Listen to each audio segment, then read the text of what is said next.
And last week I explained to you guys that there's a difference between overcoming doubts and minimizing them. And I explained to you that everybody has doubts. We all have doubts.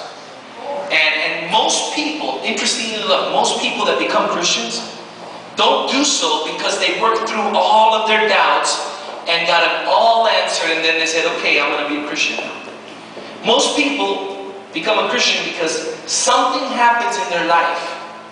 Something happens in their life, and God becomes more important, bigger, and personal, and your doubts tend to become less important, and they become minimized. I'm not saying that having doubts is not important. I'm not saying that we need to ignore our doubts. I'm just saying that most Christians, when they come to the Lord, it's because something has happened in their life, and they've had a personal encounter with God. A personal encounter with Christ. I gave you several illustrations. I illustrated to you how we do this in all the aspects of our life. We have doubts about different things we do in our lives, and yet we don't work through our doubts before we do the things we do. I talked to you about men, how men go through the process of getting married in their mind, and all the obstacles and all the doubts and all the things, but yet they don't work it all through. When they're talking about marriage in general, they have all these obstacles, but when they meet that one person, then it becomes personal. Then, you know what? There's doubts and obstacles and stuff, but it's worth it. Let's get married. And in married life, these things get worked out. A lot of the doubts and a lot of the problems get worked out. I also illustrated that women do the same thing. When you're talking about in general about having babies, I mean, the impact of having babies on your body is incredible.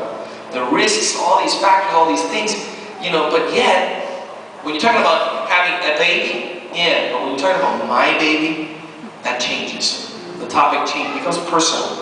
We do that in all our aspects of our life. We are willing to accept and enter into things even though we have questions that haven't been answered, because they become less important. Tonight, I want to give you another focus, another way to look at it, because I think it's more important to God, bear with me, it's more important to God that we have a relationship, a personal relationship with Him, than it is to answer all of our questions. It's more important to God that we have a personal relationship with Him than Him answering all of our questions. I want you to listen to this 4-minute audio clip. Listen carefully, because it's a very powerful testimony that's going to tie into what we're going to be talking about tonight. No, it's audio. You don't need your own. A 17-year-old with words that can't really be repeated in church. My throat hurt from crying, my voice hurt from screaming, and my heart hurt from missing her. A girl needs a mom. 13-year-olds with too many questions about too many things need moms because they have all the answers. They know how to make sense of everything at a time in life when nothing makes sense. But she was gone, and the little fire she started in my heart about God was dimming, with the drugs was dimming, with the alcohol was dimming, with the fights with my father dimming, until I was left alone in the dark, cursing at God, throwing rocks at a big cross in the graveyard, begging and pleading for answers. What does your mother look like? My mother had red hair and blue eyes, and the loveliest freckles imaginable. Her name was Kathleen.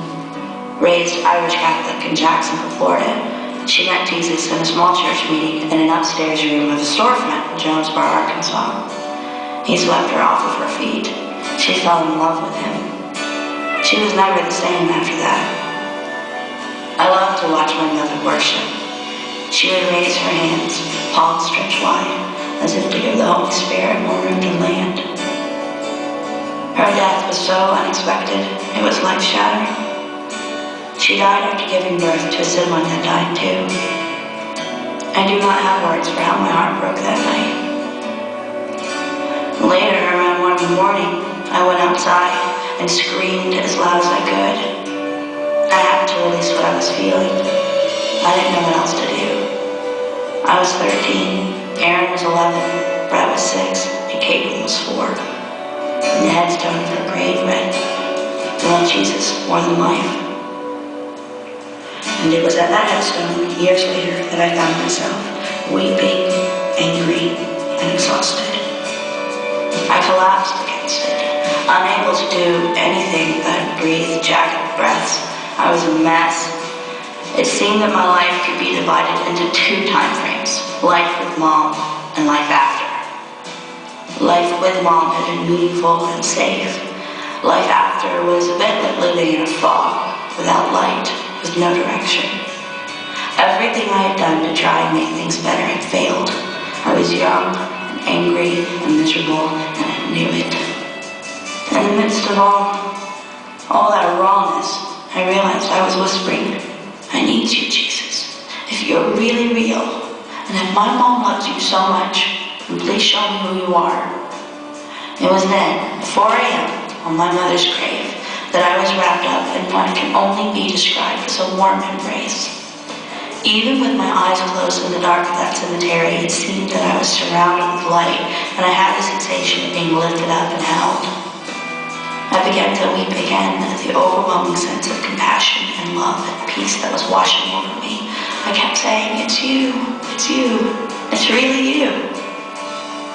After a while, I opened my eyes and quietly asked Jesus to forgive me. Asked him to be Lord of my life. Nothing fancy. I don't even really remember what I said, but I haven't been the same since. I'm a mom now, and it's my turn to be the one that helps create a fire in my son's heart.